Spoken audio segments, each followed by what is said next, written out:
Cool stuff, guys. So we have 2% problems here, and they're set up very similar to each other. What I'm going to do is show you how to work through the first one.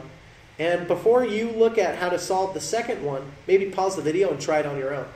So I have 36% of 50. So what we need to do is take that word of, which tells us to multiply, and I'm going to put a 50 here on this side. And let's think just real quick, 36%, we want to turn that into a decimal. So to do that, I'm going to move the decimal 2 spaces to the left, and would end up right here in front of the 3. So we really have 0.36 times 50. So let's go ahead and put 50 over here, and I'm going to put it on top. And I'll put 0.36 on the bottom. So 0 times 6 is 0. 5 times 6 is 30. Now let's move down to the tens place value. I'm going to add a 0 first. 0 times 3 is 0. 5 times 3 is 15. Now we can add our values. 0 plus 0, 0. 0 plus 0 is 0. 3 plus 5 gives us a value of 8. And we'll bring down the 1. Cool. So let's figure out how many units this decimal moves out to the right. It moves 2 units to the right. And now we have to move it 2 units back into the left here. 2 units back in. It will land between the 18 and the 0. So our value is 18 or 18.0. Could box that up.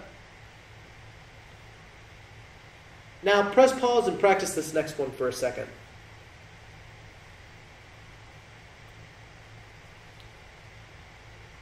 Cool. So what we have here is 24% of 50.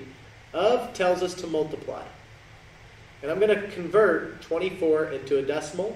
We'll move the decimal over 2 units to the left. So we have 0.24 times 50.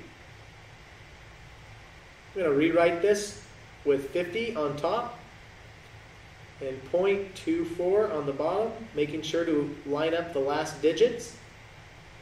0 times 4 gives us a value of 0. 5 times 4 gives us a value of 20.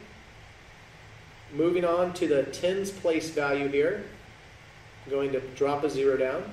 Now 0 times 2 is 0, and 5 times 2 is 10. Let's go ahead and add these values. We get 0 plus 0 is 0. 0 plus 0 again is 0. 2 plus 0 is 2. And bring down a 1. How many units did the decimal have to move out to the right? 1, 2 units to the right. So we'll bring it back in. 1, 2 units to the left, in between the 12 and the 0. And you should have 12.0 or just plain 12 as your final answer. Cool stuff, guys. See you in the next videos.